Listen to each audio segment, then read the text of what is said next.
Boa tarde, boa tarde, boa tarde a todos, bem-vindos, muito bem-vindos.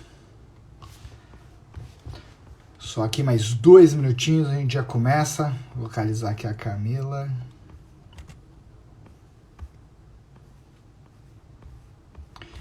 Muito boa tarde a todos, bem-vindos.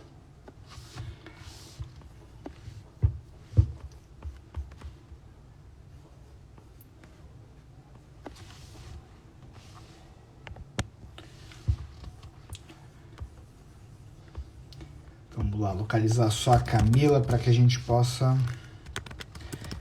entrar.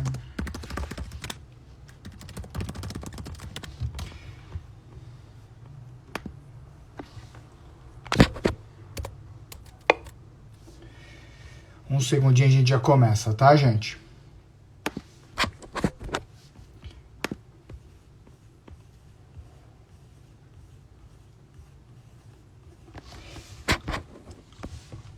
Hoje o tema, só para poder passar para todos, hoje o tema ele vai ser renda fixa, né? Recapitulando um pouquinho, na semana passada a gente disponibilizou o material da semana passada para todos que quiserem. Na semana passada a gente teve a honra de falar com o Ferreira, que é estrategista-chefe da XP e também Head of Research da XP, onde ele acabou comentando muito sobre BDRs, investimentos internacionais. Então quem quiser conferir o material que a gente deixou com o Ferreira, tanto no YouTube da RV4 Investimentos, como também aqui dentro do nosso canal, aqui no Instagram, a gente deixa, tá? O material gravado da live da semana passada foi fora de série. Hoje o tema vai ser renda fixa. A Camila aqui já entrou, aqui, achei a Camila. Deixa eu habilitar a Camila e trazer ela. A gente vai aproveitar bastante para a gente poder falar muito de renda fixa. Deixa eu ver se conectou. Olá, tudo bem? Tudo, e você, Camila, como é que você tá? Tá bem? Tudo ótimo.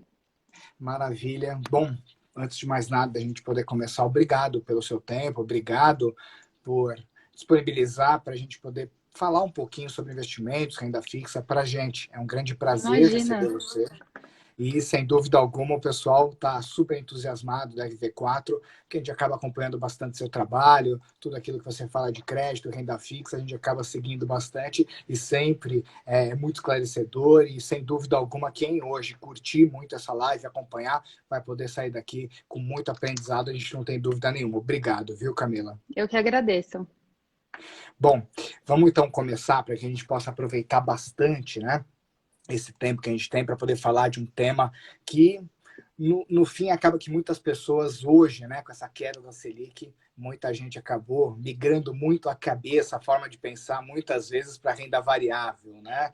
E aí, antes da gente poder falar de produtos, elencar um pouco, né, como que a gente pode, sim, não tratar renda fixa como simplesmente proteção, e sim também rentabilidade, remunerar, fazer o nosso capital crescer, que acho que esse é um grande tabu que a gente também tem agora. Mas eu acho que mais importante do que isso, e aí eu queria muito escutar de ti, é para que a gente possa falar um pouco. Olha só, antes de mais nada, deixa eu só colocar aqui no mudo os comentários, só para que a gente possa aproveitar bastante.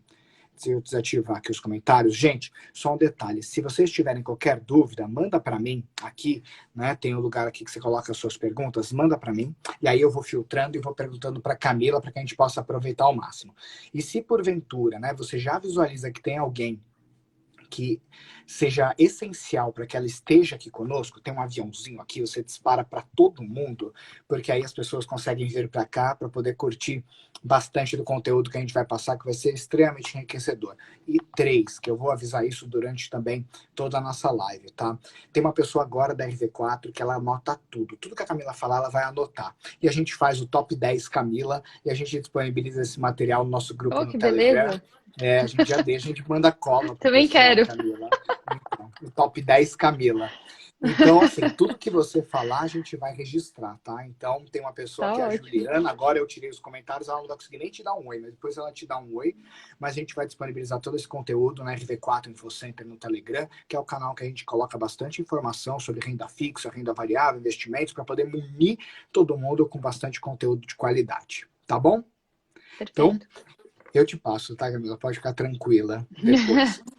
Mas, bom, E aí, voltando um pouquinho, que eu queria primeiro a gente começar a tocar no assunto é colocar um pouquinho esse fator histórico que a gente vem de um recente, né, passado, de uma Selic a 14,25, de uma Selic lá em cima, onde as pessoas, elas praticamente, aqui no Brasil, a gente não tinha necessidade, muitas vezes, da renda variável, porque quando a pessoa fazia um cálculo de risco para lutar por um 19% que seria Não fora de fazia série, ela falava, sentido. não, nossa, deixa eu ficar aqui no meu 14,25, zero risco, um Tesouro Selic era o queridinho, né, de muita gente, e naturalmente a gente teve uma mudança muito rápida, né? A gente está falando de quantos anos? 3, 4 anos. A gente teve uma mudança extremamente forte e rápida. Só que ao mesmo tempo a gente não vê essa mudança muitas vezes ainda na cultura das pessoas. Tanto que não é à toa que a poupança agora tem mais de R$ 1 trilhão. E aí, o primeiro ponto que eu queria compreender, eu queria pegar a tua visão como uma especialista, uma profissional que vive muito esse universo, né, de investimentos em renda fixa. Você acredita que esse número da poupança, ele cada vez mais vai cair, cada vez mais pessoas vão se conscientizar que poupança não é lugar de rentabilidade, né?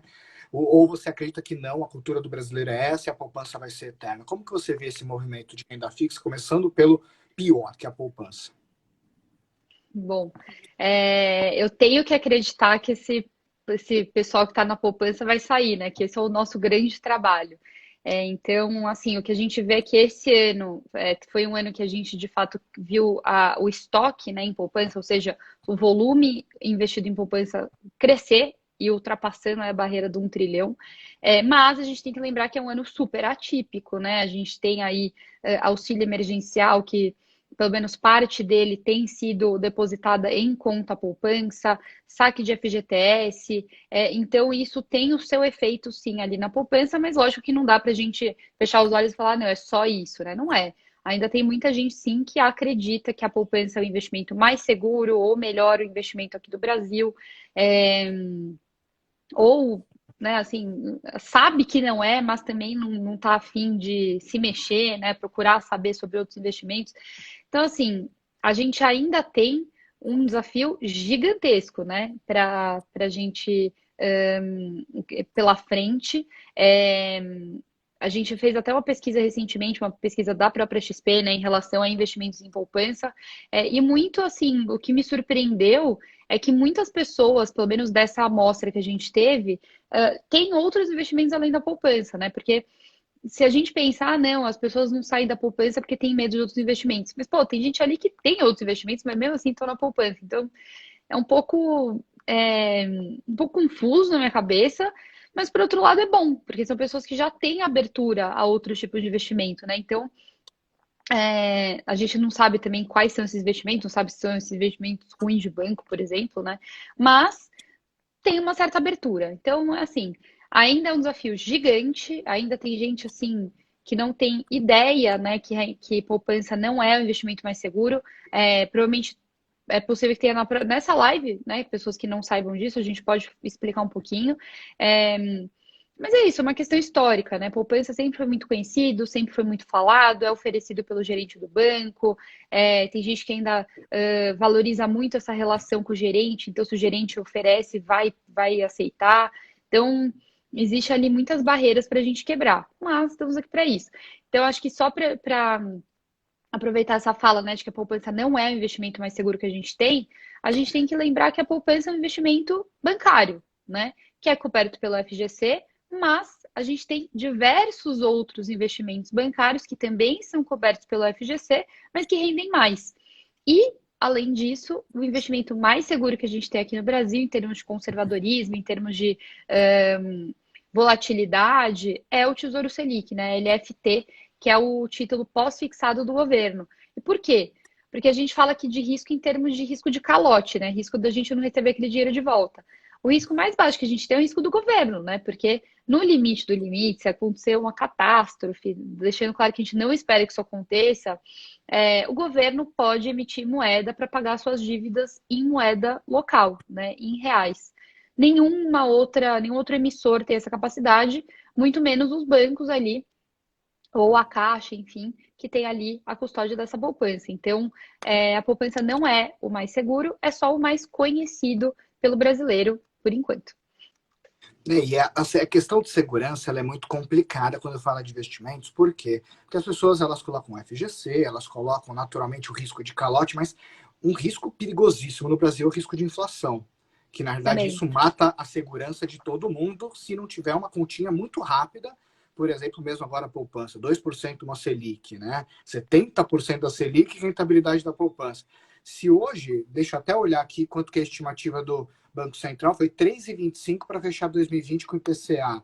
Então, assim, a Uhum. poupança ela já está dando 1,85 negativo de rentabilidade É. real.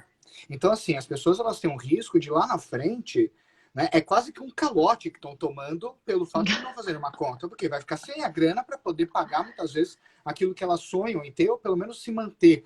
Então, assim, esse para mim é um risco absurdo. E é uma continha tão simples que se as pessoas fizerem, elas acabam fugindo de dois problemaços que assim, não estou nem entrando ainda em XP, RV4 investimentos, entrando, mas se as pessoas fizessem essa conta, seria tão libertador que seria o juros real na poupança e o segundo, né, a taxa de administração de fundos bancários, que acho que esse é um outro ponto, né, que muitas pessoas começaram a fazer a conta agora de fundos DI que estavam com taxas de administração lá em cima.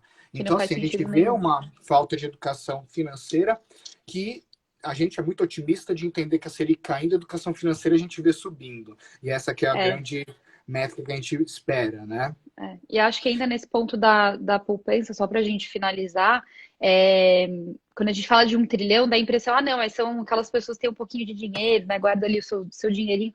Gente, tem contas, né, de pessoas que têm mais de 1 milhão parados na poupança, mais de 500 mil, 100 mil.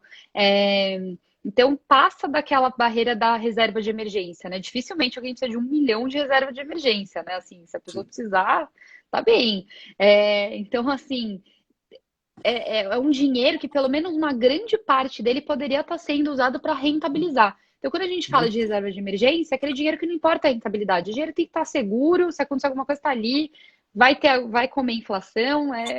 Infelizmente, é um pouco assim. Só que passado essa reserva de emergência, a gente tem que pensar realmente em rentabilizar e ganhar da inflação. E essas pessoas que estão usando a poupança para ganhar dinheiro, né, para realmente ir em busca da rentabilidade, aí realmente não dá para defender. Tô brincando, né? Dá para entender, mas a gente Sim, realmente tem que explicar aqui que esse não é o melhor caminho. sim. O nosso exemplo, a gente tinha um cliente que hoje é nosso cliente, ele ama de paixão, né? Um dos assessores, 2 milhões de reais na poupança.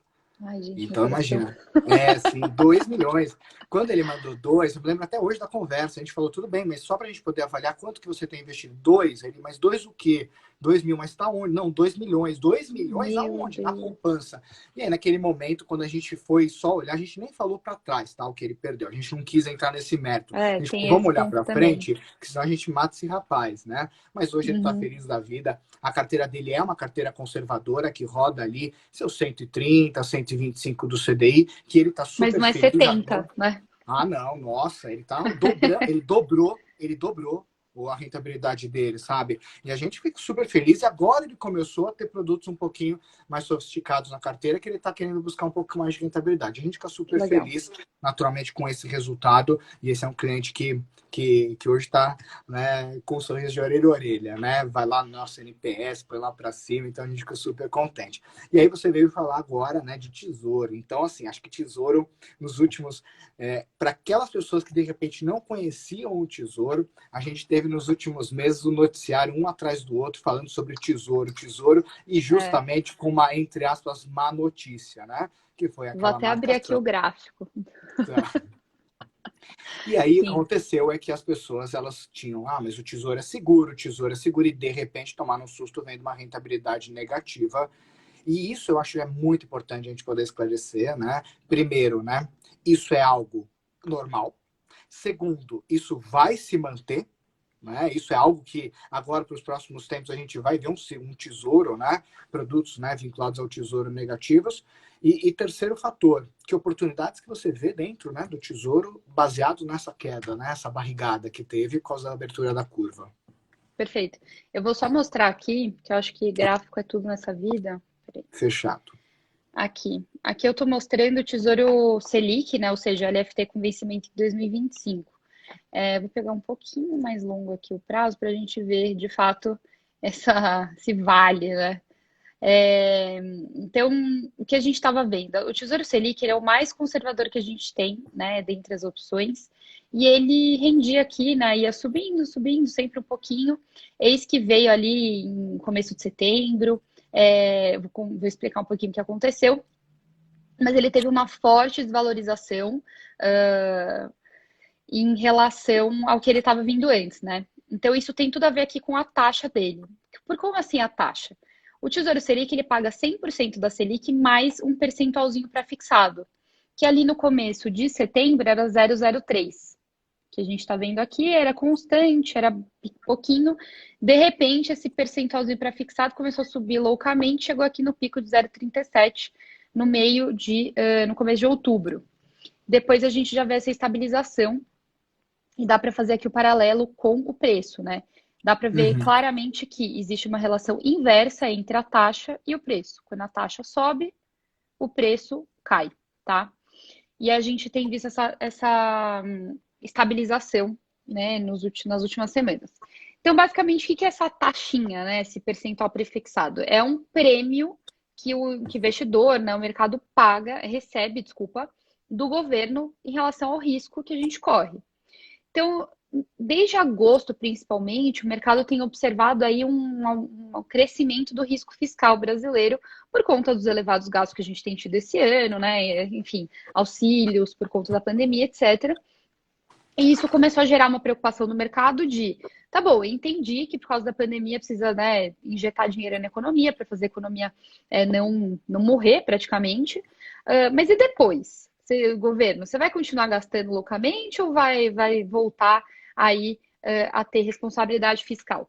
Então, o mercado começou a ficar um pouco receoso por declarações do governo em relação à renda cidadã, Renda Brasil, já não sei mais qual que é o nome de hoje. Teve tudo que Da era onde vai nome, vir né? dinheiro? O de hoje eu não sei. Mas de onde vai vir esse dinheiro, né? Porque assim, ano passado a gente fechou o ano com a reforma da Previdência, que foi uma super notícia boa. Aí veio a pandemia, realmente tem que gastar, mas depois. Então, começou a ter esse risco maior. E o mercado falou: olha, entendi, né? Esse risco está maior.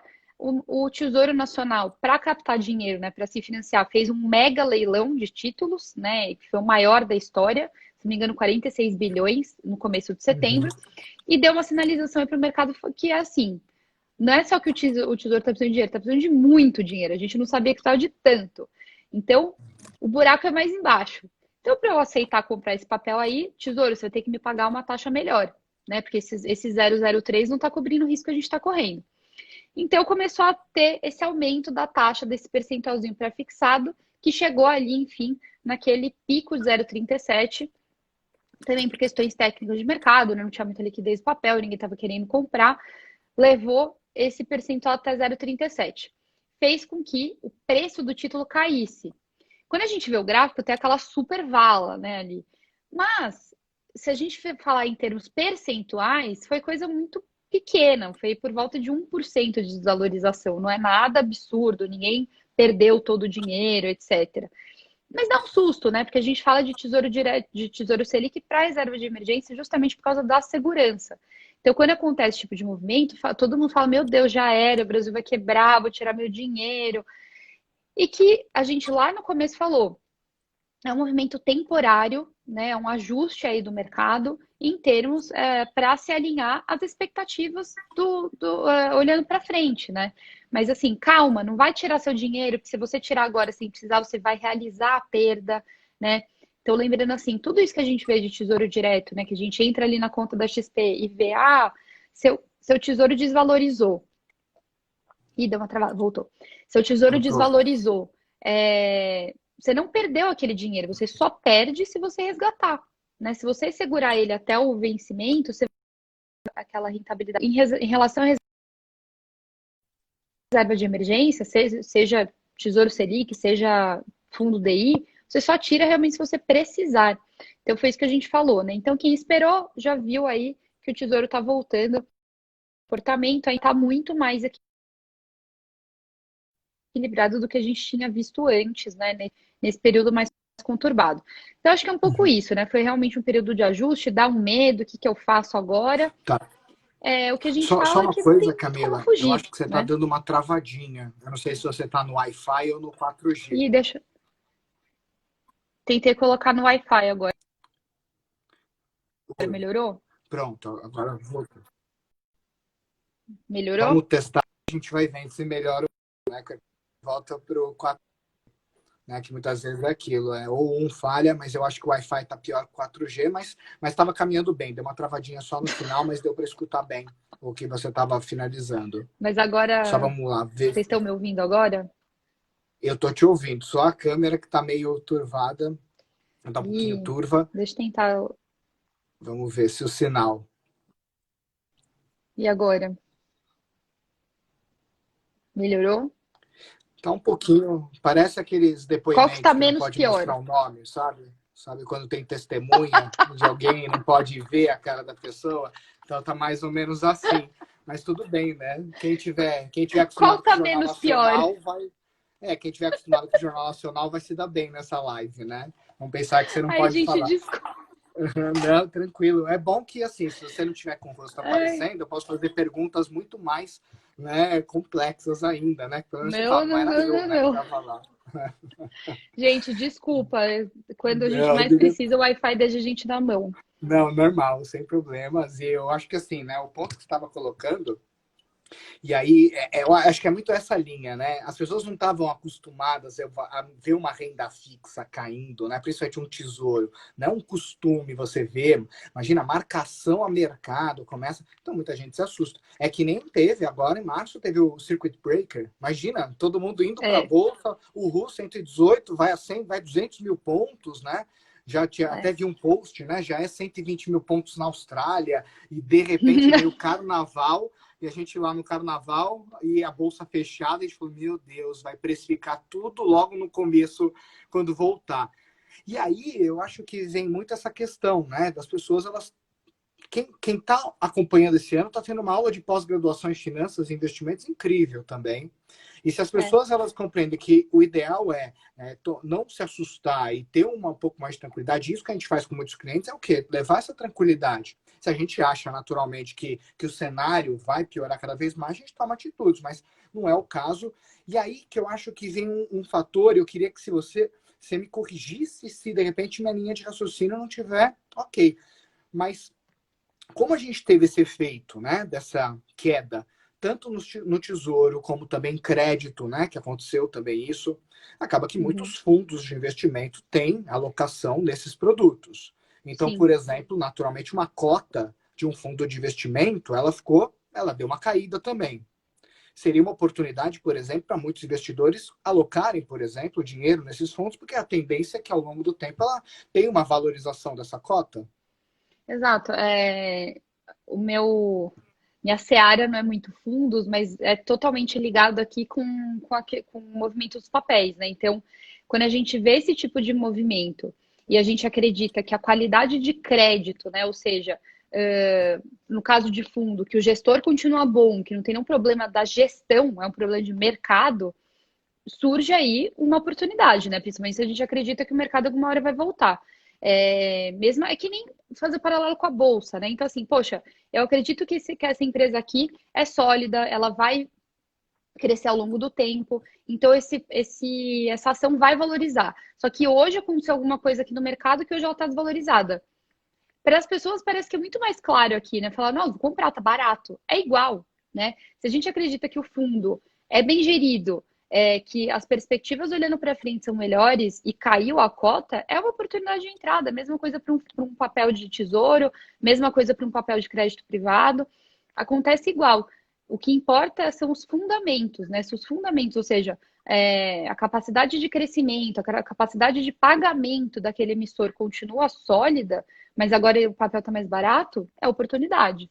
Né? Então é por isso que é tão importante a gente entender o mercado, entender sobre as classes de ativos para conseguir identificar esses momentos e também do outro lado, né? Não perder dinheiro desnecessariamente por causa de pânico. Justamente o que você falou, né? O papel também do assessor é falar sobre isso. antes da gente entrar em pânico e vender, e depois de perguntar o que está acontecendo, pergunta antes o que está acontecendo, quais são as perspectivas, e depois toma a sua decisão. Porque depois de vendido o papel, já perdeu, né? Não tem muito o que fazer. É muito aquela visão do longo prazo e curto prazo.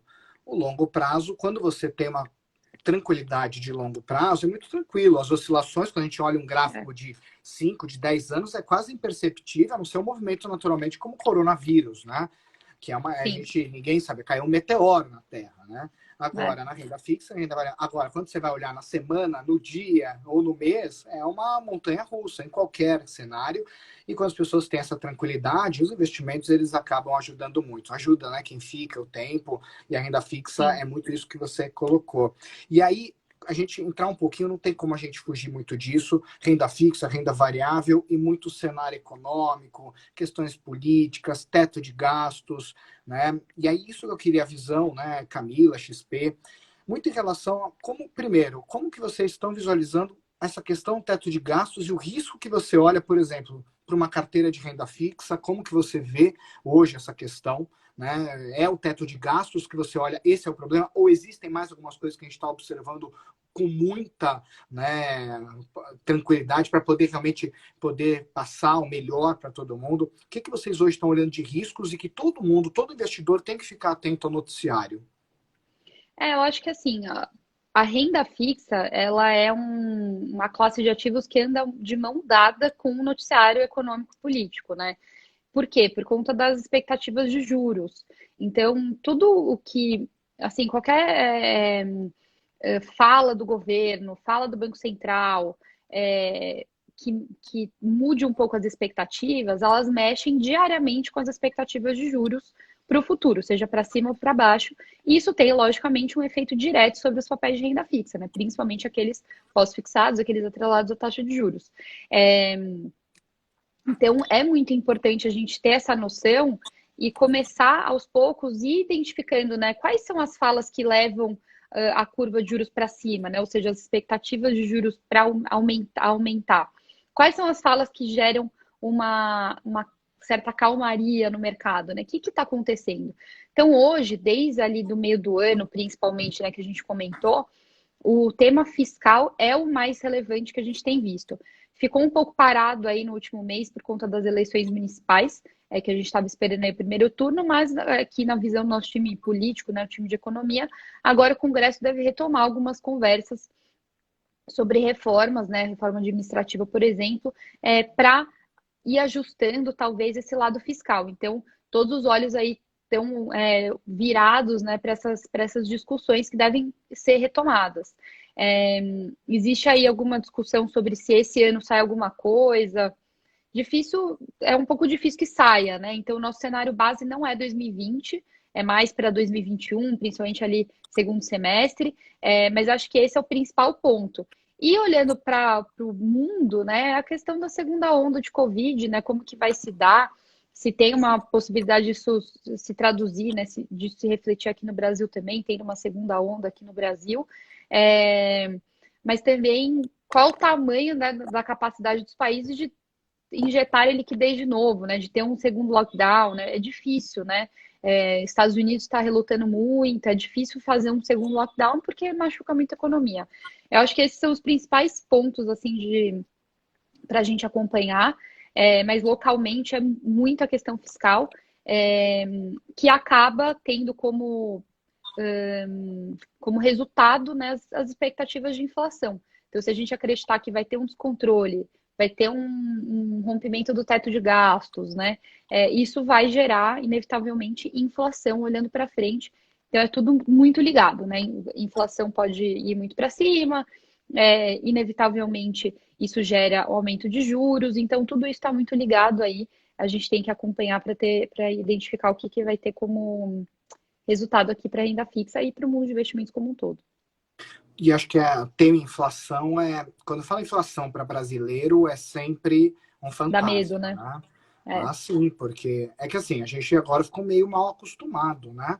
A gente olha uma taxa de juros a 2%, e uma inflação que ela ficou bem controlada, porém agora a gente está vendo ela algum tempo, alguns meses, ela começou a dar uma acelerada um pouco maior ainda, né? A gente acredita que muita gente não consegue tecer se realmente vai acelerar ou são os incentivos, né? Muito o dinheiro que está entrando.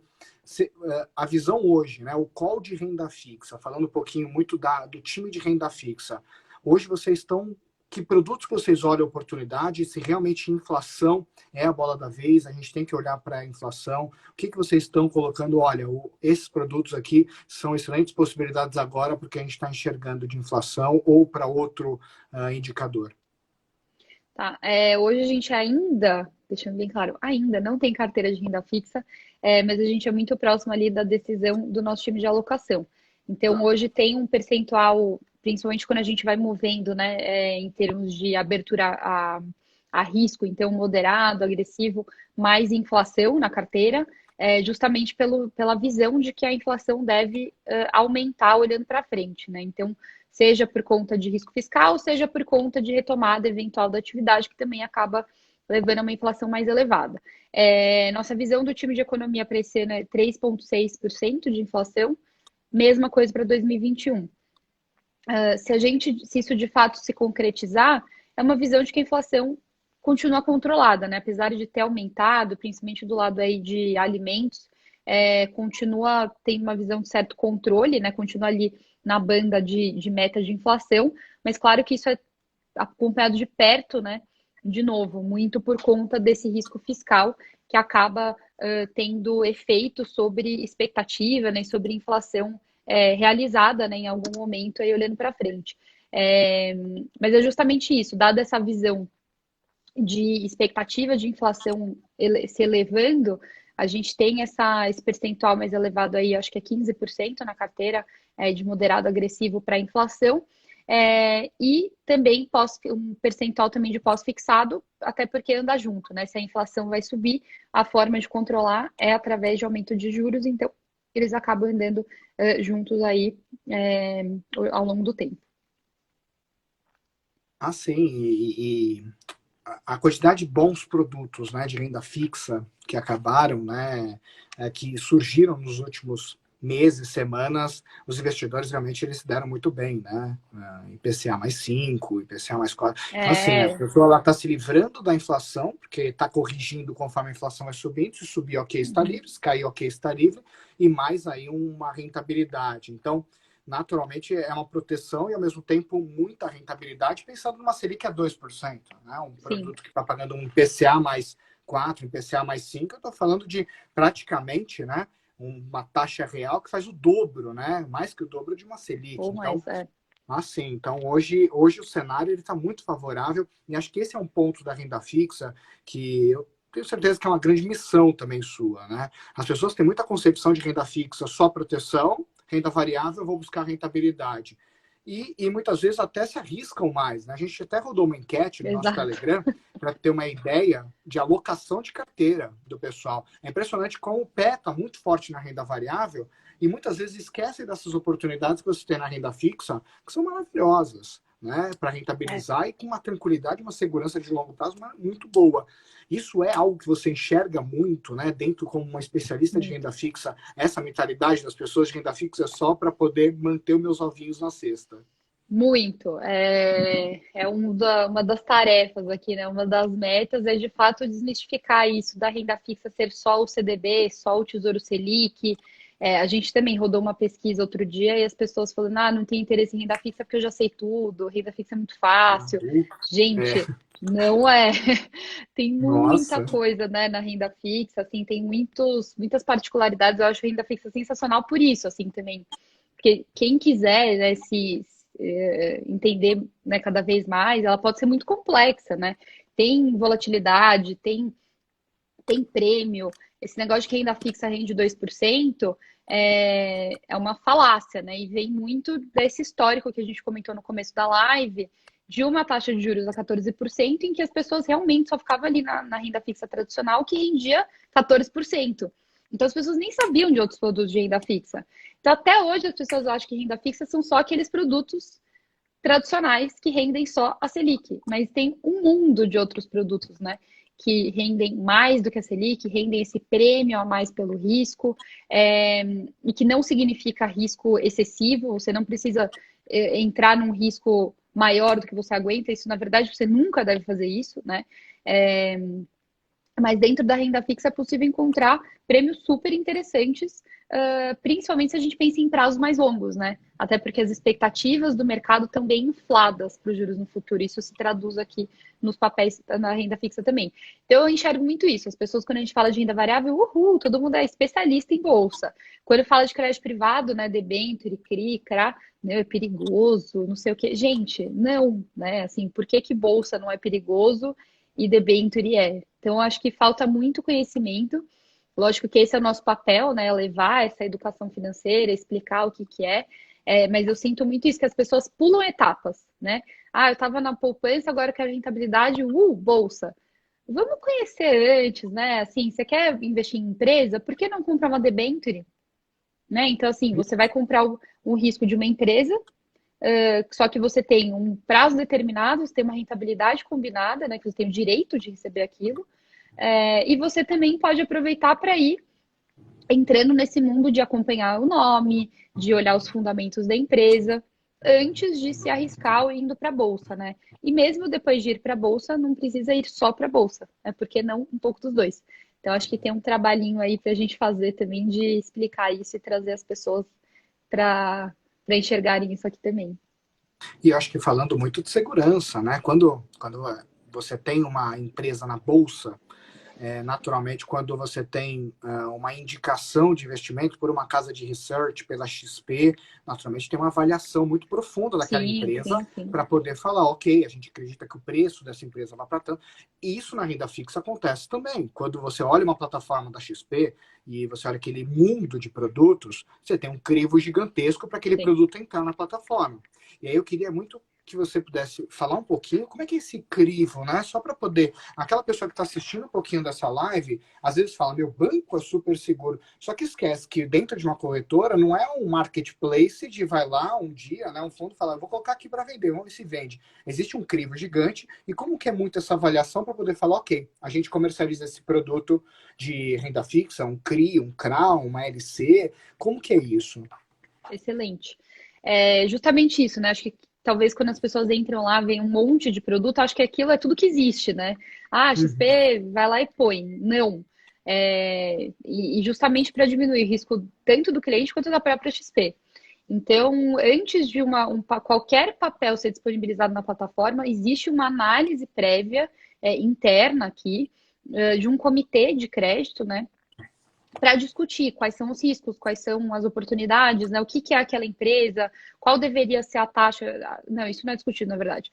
Isso é leitura de mercado de capitais. Mas qual que deveria ser o perfil que poderia alocar naquele papel, né? Então, se for um negócio mais agressivo, não é só porque é agressivo que é ruim e não pode ir para a plataforma. Mas não é qualquer investidor que deveria poder alocar naquele papel. Então, toda essa discussão é feita antes de ser disponibilizado para colocar na plataforma, né? Então, isso traz uma segurança adicional de fato. Claro que nada é 100% garantido, né? Depois não pode falar, mas a XP falou que nunca é contra. Não, não é isso. Mas, de fato, são papéis que são analisados, a gente, ao colocar lá, a gente não enxerga um problema potencial, senão a gente não disponibilizaria, e depois acompanha aquele papel, né? Não é que, colocou lá e adeus crédito, não. Isso depois é acompanhado principalmente quando é um emissor recorrente. Então, acho que é um pouco isso, né? Tem essa segurança adicional de ser um nome que foi analisado previamente pela equipe interna da XP antes de ser colocado ali na plataforma, tá? Então, não é qualquer coisa que entra lá, sei lá, a padaria da esquina resolveu emitir e entrou na XP. Não, se a padaria da esquina for boa, talvez. Mas não é qualquer papel que pode entrar ali. Sim, é muito também, é um grande conjunto, né? É o trabalho do XP, a confiança da plataforma, a confiança de todos os profissionais, o nosso papel de poder traduzir para o cliente o que vai encaixar na estratégia dele, para que ele possa encaixar, o que faz sentido. Tanto que você comentou que muitos clientes querem pular, né, da poupança ou daquele fundo DI para uma bolsa. A gente brinca que o nosso trabalho é ser acelerador e freio ao mesmo tempo. Saber acelerar uma carteira para poder performar, mas ao mesmo tempo sendo freio para poder dar segurança para o cliente. Então, é uma conjuntura de fatores. Eu acho que isso sem dúvida alguma, uma grande segurança para alguém poder fazer aquela primeira migração, que eu vejo que é a mais difícil, que às vezes é sair do ambiente bancário para ir, né, para o ambiente corretor, mas é simplesmente por questão que há 40 anos o vô, o pai, o bisavô colocam dinheiro, e agora vem uma corretora. Só que depois que a pessoa faz, nunca mais Exato. volta. É Nunca sair da mais. inércia, né? Eu ouço muito isso, assim, da questão da poupança, né? E ir para o Tesouro Selic, por exemplo. Ah, mas a rentabilidade nem é tão diferente. Mas não é só a questão da rentabilidade, é a questão também do comportamento, né? Você sair da inércia e ir para um investimento de fato. E isso gera, acho que, um interesse maior no tema. Você, sei lá, você tá lendo o jornal, aparece ali Tesouro Direto, você fala, eu tenho isso, deixa eu ler o que está acontecendo. Aí você talvez acabe lendo sobre o Tesouro Direto, sobre marcação ao mercado, fala o que é isso, começa a ler mais sobre o tema e se interessa. Então, não é só a questão de ganhar mais dinheiro, é toda uma questão comportamental também. E nesse ponto do comportamento, acho que as pessoas são muito imediatistas, né? Então, eu quero entrar na bolsa porque não sei quem ganhou muito dinheiro rápido, né? Enfim. E, gente, é o que a gente também já falou aqui na live, é longo prazo, não é de um dia para o outro, né? Assim, se fosse fácil ficar rico de um dia para o outro, todo mundo seria rico. E não é. Você tem que visar o longo prazo para ser uma coisa constante, né? Porque assim, você pode até ganhar muito dinheiro de hoje para amanhã, mas você também vai acabar perdendo muito dinheiro de amanhã para depois. Então, pensando no longo prazo, qual que é essa possibilidade de você manter, né, de forma sustentável uma carteira rentável, diversificada? Esse que é o ponto. E acho que isso requer muita paciência das pessoas.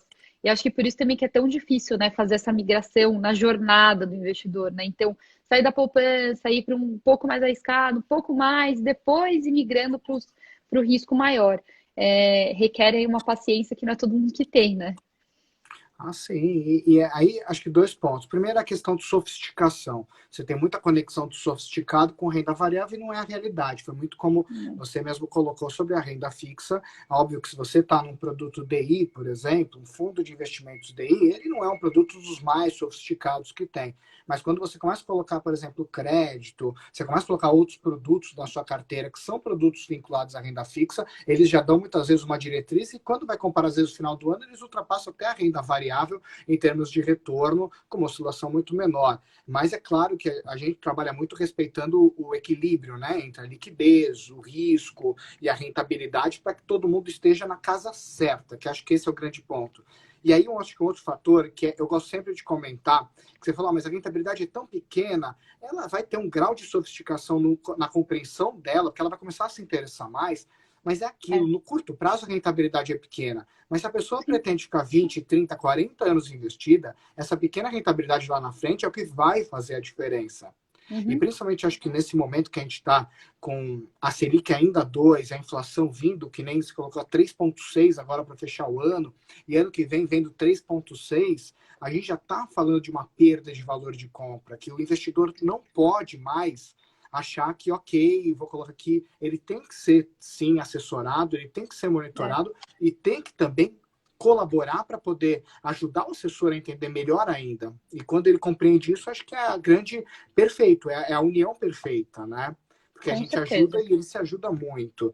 E aí eu também acho que isso do FGC é sempre bom falar, né? Da questão do crédito bancário, do crédito privado, esse emaranhado, né, de FGC, que muitas pessoas elas têm muito, mas tem FGC, não tem FGC, e muitas vezes a gente está falando de produtos que às vezes ele não tem FGC, mas ele tem um grau de segurança, ele tem um grau de qualidade por trás de empresas gigantescas, de empresas super sólidas. Eu acho que isso vale a pena ser comentado, né? Como que você vê essa questão quando alguém acaba, né, falando muito sobre essa questão do FGC versus não tem, então não é seguro? Eu acho assim, o FGC é uma segurança adicional, né? Mas não quer é justamente isso, não quer dizer que se não tiver FGC já era, vai quebrar, não é. Quando a gente fala de rentabilidade, né, é uma troca. Então, eu vou receber uma rentabilidade maior porque eu estou correndo um risco maior. Então, se você olhar um crédito bancário ali, ele vai te pagar uma rentabilidade X. mas considerando que você tem um FGC por trás. Se você for atrás de um crédito privado, que é aquilo que a gente falou, né, que são as dívidas de empresas, debênture, CRI, CRA, não tem FGC. Gosto bastante de enfatizar isso, porque eu tô aqui há 6 meses, sei lá, quantos meses? 8 meses fazendo live, quase todo dia. Um amigo meu faz um mês, fala, comprei debênture que tem FGC. Eu falei, meu amigo, eu tô há 8 meses fazendo live. Claramente você não assistiu nenhuma live minha. Debênture não tem FGC. Mas, por outro lado, a gente tem essa rentabilidade maior. E isso não quer dizer assim, mas o risco é muito elevado. Gente, existem diversos tipos de emissores diferentes. Existem emissores que são mais arriscados, sim, mas tem outros emissores, ou seja, empresas, né, que vão captar dívida no mercado, que são empresas super sólidas, empresas com caixa super robusto, com grande potencial olhando para frente, com risco muito baixo, mas vão conseguir pagar essa rentabilidade maior porque não tem o FGC por trás. Então, assim, não é necessário arriscar absurdamente para encontrar rentabilidades maiores, nem necessariamente um ativo que não é coberto pelo FGC é extremamente arriscado. Então, é muito importante ter esse entendimento. Por outro lado, bancos médios, né, que é o que a gente acaba encontrando em plataformas abertas de investimento, em sua maioria tem a cobertura da FGC, mas pode ser um banco super arriscado, né?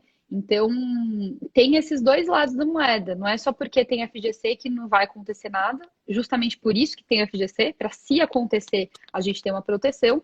E não é porque não tem FGC que vai acontecer alguma coisa. Eu acho que a gente tem sempre que ter essa noção de quem que é o emissor, né? Quem que é a empresa ou o banco por trás, qual que é o risco que a gente está correndo. Se tiver FGC, maravilha. Se não tiver, também não é nenhum problemão. Claro, dependendo se isso se adequar aí ao perfil e à carteira, né? E aí o Rony aqui, ele fez uma pergunta, vou até soltar aqui também, e ele fez uma pergunta justamente falando sobre reserva de emergência, que é um tema muito recorrente. Se vale a pena formar uma reserva de emergência no Tesouro Selic, procurar um CDB, outra alternativa, né? O que você visualiza, né, para esse tema tão educação financeira raiz, né, que é a reserva de emergência, o START, né? Perfeito. Eu vou falar a minha opinião, tá? Assim, se a gente pensar aqui nos pilares da reserva de emergência, né, que tem essa segurança e a liquidez, eu ainda vejo o Tesouro Selic como uma boa alternativa. Então, de novo, apesar de toda aquela volatilidade que a gente viu, né, um super vale em termos do preço do título, foi uma desvalorização de 1%, mais ou menos. Então, por mais que a gente possa ver ainda um pouco de oscilação, acho que talvez não no grau que a gente viu, não é nada absurdo, né? Acho que dificilmente a gente vai perder muito mais do que isso. E continua sendo o título mais seguro, por conta, né, de ser do governo, e tem a liquidez ali, a liquidez muito forte. Outra alternativa que a gente sempre fala para reserva de emergência é fundo DI, sem taxa de administração, mas eles também sofreram com essa oscilação, porque eles investem em LFT, né, que são os títulos como o Tesouro Selic. E existem, sim, os CDBs de liquidez diária, de bancos bem seguros, né? Se for para reserva de emergência, tem que ser um banco seguro, porque a gente não pode correr risco de ele quebrar amanhã, porque a gente não vai conseguir nosso dinheiro. E aí, nesse caso, o ideal seria procurar ali uma rentabilidade mais ou menos de 100%, né, para ficar equiparável ao Tesouro Selic, mas é um pouco mais difícil de achar de bancos grandes, né, bancos sólidos, que paguem 100% do DI com liquidez diária. Então, um pouco isso que a gente fala. Então, é difícil fugir, né? Porque a gente tem que procurar segurança e liquidez para a reserva de emergência. A gente continua vendo essas como boas alternativas. Sim, e a reserva de emergência, por mais que muitas vezes é um tema start, né, dos investimentos, porque é o começo de tudo, para muitas pessoas que estão formando, muitas vezes você não vai usar aquela reserva de emergência, né? E Sim, muitas pessoas elas não ficam atentas a isso, porque eu coloco na poupança, mas é só para uma emergência. Mas às vezes tem pessoas que estão há 4, 5, 6 anos com aquela reserva de esperando a emergência só para emergência. emergência. E aí você fala, pô, mas por que você não colocou num produto melhor? Tudo bem que você não ia usar, mas você não precisava ficar lá. E aí, quando você vai olhar esses 5, 6 anos, aqueles 10, 20% a mais que você tem no CDI poderia fazer uma mega diferença. Então, é aquilo. Eu acho que é muito fugir do óbvio nos investimentos, do que o que que todo mundo estava acostumado a fazer no passado e cada vez vê que hoje o mercado financeiro é super seguro, o mercado financeiro brasileiro é super seguro, o mercado brasileiro ele tem uma possibilidade de produtos, principalmente falando de renda fixa, maravilhosa, que a pessoa ela consegue realmente ampliar muito. Claro que, muitas vezes para o cliente, ele não vai ter o tempo que a gente tem, né? Porque a gente é profissional, a gente vive disso. Mas, ao mesmo tempo, quando você não tem o tempo, é bom você ter alguém do lado que tem esse tempo para poder ajudar você. E acho que esse é o grande papel que a gente faz, com um prazer muito grande. E aí, acho que a última questão para a gente poder caminhar para o nosso fim, e aliás, só um último detalhe para que a gente possa lembrar. No final dessa live, a Ju, ela está resumindo tudo, né? Fazendo os top 10 Camila Dolly. E esses top 10 a gente vai disponibilizar na RV4 InfoCenter, no Telegram. Então, você vai lá no Telegram, você coloca RV4 InfoCenter. Você vai cair direto na RV4 e lá você vai receber, logo que terminar essa live, você vai receber o resuminho. Então, assim, você fala, nossa, eu preciso de um resumo dessa live. Alguém anotou? Não, a gente anotou e te manda depois, tá? Então, Gostei da tá lá no ideia. Telegram. E aí a gente pega e manda para todo mundo por lá. Então, eu espero você lá. E a última, acho que é uma questão muito importante, é sobre essa postura do Banco Central, falando de juros. Hoje a gente tem uma postura do Banco Central, né, que é aquela dovish, que é, no caso, uma postura muito tranquila, deixa a coisa caminhar de uma forma maior, vamos cortar juros, vamos... Você acredita que vai ter uma mudança da postura do Banco Central? Ele vai começar a ficar um pouquinho mais rigoroso, um pouquinho mais restrito, e a gente vai ver esses juros realmente subindo na Selic? E a quanto vocês estão colocando expectativa para a Selic no ano que vem? A expectativa atual é que a partir do segundo semestre do ano que vem comece a subir a Selic para a gente finalizar 2021 em 3%. Então, pelo menos até metade do ano que vem não deveria ter nenhum movimento, né? Mas lógico, assim, a gente, toda vez que tem uma reunião do Copom, a gente obviamente acompanha qual que é o tom, né, do comunicado, da ata, para a gente ajustar nossas expectativas. Então, pelo menos desde de acordo, né, com a última reunião do Copom, a gente continuou com as nossas expectativas para juros inalteradas, já faz um tempo que a gente está com essas expectativas. Então, por enquanto, parece que permanece assim, né? 2% esse ano, 3% para o final do ano que vem.